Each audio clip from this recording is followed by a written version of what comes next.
देखिए, मुझे लगता है रोहित जी, पूरी तरह से आज केंद्र सरकार ने जिस तरह से सेक्शन 44 जो 1991 का एक्ट है, उसमें बदलाव किया है। और उसमें बदलाव का क्या किया है कि जो भी सरकार काम करेगी दिल्ली की, उसके लिए आपको एलजी से राय लेनी होगी। हम्म। और एलजी की राय, राय शब्द है वहां पर, और राय बाध्यकारी है। मुझे लगता है कि एलजी को हर तरह से सुपीरियर कर दिया।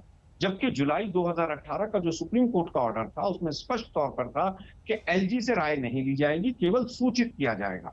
और आप ये देखिए कि आप आज एक सरकार कोई बिल पास करती है या कोई भी रूल लेकर आती है, एलजी महोदय अगर उस पर राय देने में, मंजूरी देने में देर लगाते हैं, तो उसकी कोई समय सीमा तय नहीं की गई है।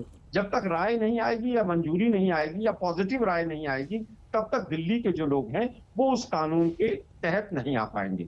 लेकिन दुर्भाग्य ये है कि जिस व्यक्ति को 62 और 63 और 67 सीटें मिली हों, उस सीएम ने अगर केंद्र सरकार के सामने राजनीतिक तौर पर घुटने टेक दिए हों, तभी ऐसा होता है। इससे और विवाद क्या पैदा होगा? मान लीजिए एलजी ने उनके ऊपर राय पॉजिटिव भी दे दी, और केंद्र सरकार दूसरी है, और वहां के लोग नहीं चाहते हैं कि वो कानून लागू हो। अधिकारी क्योंकि मैक्सिमम एलजी के अंडर हैं, केंद्र सरकार के जितने आईएएस आईपीएस और डायरेक्ट ऑफिसर हैं, वो सब एलजी के अंडर आते हैं। तो वहां पर उनके एग्जीक्यूशन में प्रॉब्लम आएगी और तमाम तरह के विवाद बढ़ेंगे। तो मुझे लगता है जी, कि आप ही की बात से मैं ये सवाल पूछ रहा हूं, अगर ऐसा ही होता है या होना होता, आपने तो खुद सरकारें चलाई हैं केंद्र में भी दिल्ली में भी, तो फिर ये पावर डिस्ट्रीब्यूशन, इसका पूरा क्लासिफिकेशन, ये सब करने की जरूरत क्या थी?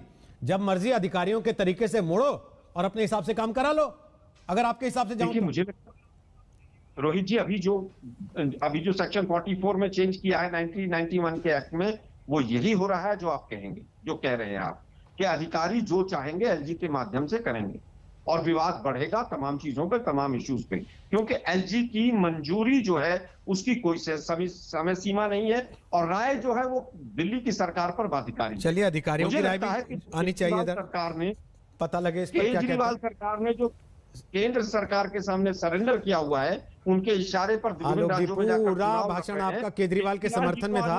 अंत में आपने कह दिया कि केजरीवाल के घुटने केजरीवाल ने टेक दिए हैं, क्योंकि आपको लगा कि कहीं वोट का नुकसान ना हो जाए, लोग ये ना सोचने लगे कि कांग्रेस और केजरीवाल एक साथ हैं। संसद में आपने खुल के विरोध किया है ना, वहां तो नहीं बोला आपने कि केजरीवाल ने घुटने टेक रखे हैं। संसद में तो नहीं कहा आपने। जो बदलाव हुआ है सेक्शन 44 में, उसका बिल्कुल हर तरह से विरोध करते हैं। हम दिल्ली की जनता के साथ। आपने भी कहा लोकतंत्र की हत्या, रवि जी ने भी कहा लोकतंत्र की हत्या, फिर आप कह रहे हैं मिले हुए ये और सुधांशु हैं, जबकि सुधांशु कह रहे हैं कि लोकतंत्र की हत्या नहीं हुई। केजरीवाल जी उन राज्यों में जाकर चुनाव लड़ते हैं जहां पर बीजेपी उनको समझाती है कि जाकर। तो आपका दर्द ये है कि भाई जिन राज्यों में कांग्रेस की सरकार है, वहां केजरीवाल को चुनाव नहीं लड़ना चाहिए, वहां वो आपके घुटने टेक के बैठ जाए पहले से। मेरा कोई दर्द नहीं है, मेरा ये कहना है केवल दिल्ली जिसने आपको पूर्ण बहुमत दिया, सर पर बैठाया, आपने दिल्ली की जनता को। ये सवाल पूछे मैं आपके साथ हूं, आप बीजेपी पूछा ना सुधांशु जी से यही सवाल पहले कि भाई अगर ये सब था तो फिर मुख्यमंत्री बनाने और विधायक चुनने की और विधानसभा चलाने की जरूरत क्या है? उमेश सहगल साहब, अब सवाल